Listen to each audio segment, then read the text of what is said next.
episode of Vulgar Video Vlogtober. I am your host, Jessica, and this is my co-host, Sama. And today we are going to be finishing off our modern horror saga with Tales of Halloween. The release year for this was 2015 with a runtime of 97 minutes. And because it is an anthology movie, we have more than one director. We have directors Darren Lynn Bousman, Axel Carolyn, Adam Jarash, Andrew Cash, and Neil Marshall. We will be watching this on Prime because we don't like ads, but for those of us that need that free, you can also find this on Tubi. Yeah, the only real thing I know about this is that it is an anthology horror movie. It is often said to be right up there with Trick or Treat, which is one of my personal favorite anthology horror movies.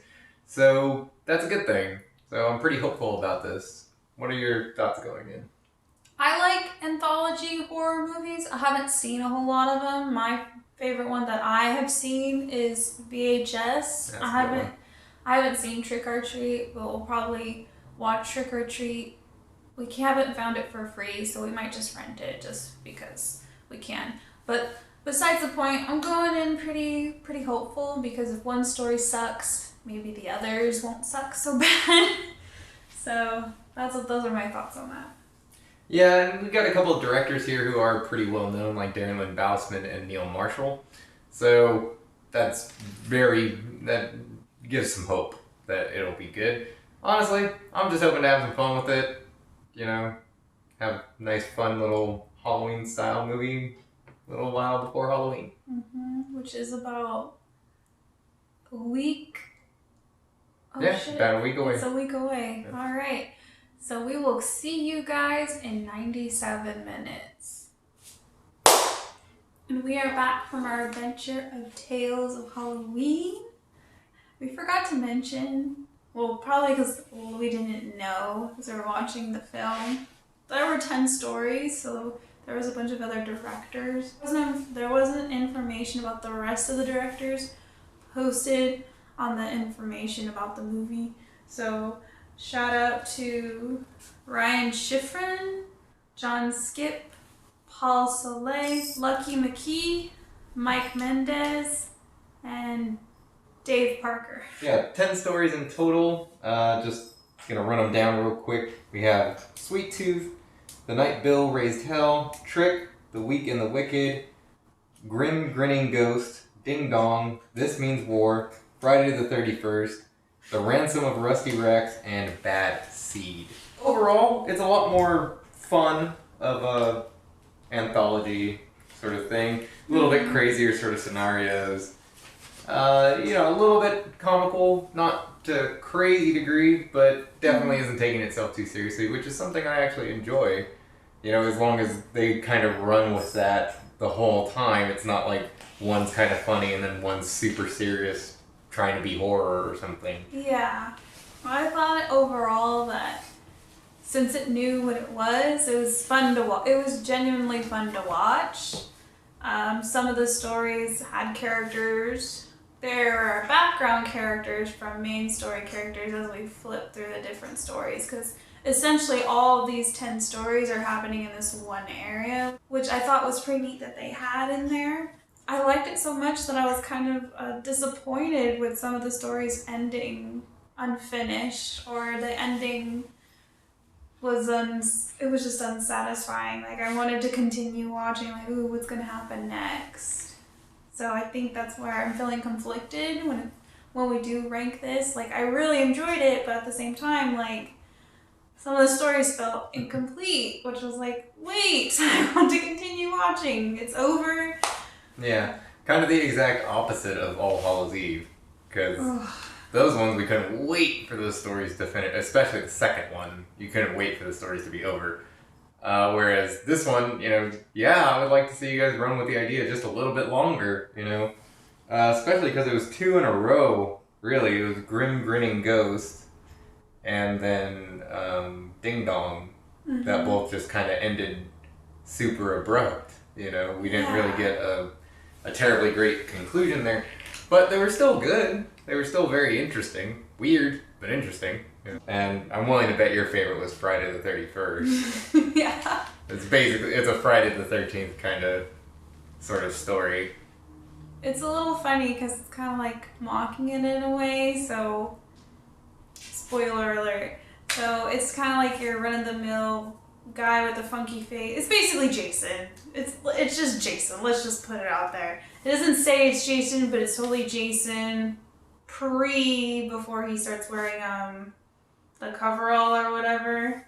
I guess. Like he's in overalls and like a plaid, but like his mask comes off, his face is deformed, he has a machete. It's basically Jason. So he kills this girl, and then a UFO comes down and beams down a little alien, and the little alien just keeps saying trick or treat, and it's kind of comical because the Jason character is just like, because he can't speak, so he's like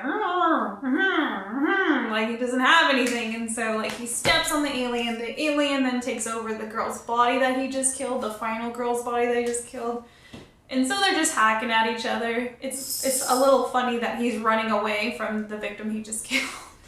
Overall, you're right, it was my favorite. It's campy and it like was mocking the whole thing. It was great. Still better than Jason Goes to Hell.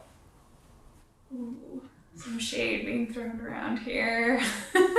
So basically the main pros of it, everything about it is pretty well done. It's very strong. The only con I listed is that it's more funny than scary, but there's nothing wrong with that really. Just don't go in expecting, to be terrified or anything. But, there are some good creepy moments in it as well. So with all that being said, what is the rating? I'm gonna give this a 4 out of 5. I liked most of it. Everything was good. I enjoyed all the stories, but because I wasn't creeped out or terrified per se, that's why you're at a 4 instead of a 5. Yeah, for me it's a 4 out of 5 as well. This is just really fun. It's something that you could very easily show to a non-horror fan, and they'd probably have a good time with it. It's just well done. It is very reminiscent of, Trick or Treat is a little bit more serious, but it does have its funny moments in it as well. But the other ones that we really have to compare in terms of anthology horror movies would be All Hallows Eve 1 and 2 and VHS for you. For me. Probably VHS 1 and 2 and VHS. 3? I don't think I've seen VHS 3. I've seen VHS... It's trash. Oh. I've seen VHS 1 and VHS 2. So VHS definitely takes it a little bit more seriously. But overall, I really enjoyed this. This is really good, and this is the end of Modern horror. Yeah, Modern Horror Week. So way to end the week. Yeah, pretty strong note. I know. I feel. Have all the other weeks been ending with trash? Most of the time, yeah. I think the only Killjoy was kind of fun. No, we didn't end with Killjoy. Oh, we didn't? We ended with Haunted Maze. Oh. Which was not a maze. It was a fucking house. Yeah. Yeah, you're right. Hey, Max. Hey, Max. Max just woke up from about 3-hour cat nap. Alright, guys. Well, short and sweet, so that means it was pretty good for the most part. We will see you guys in the next one.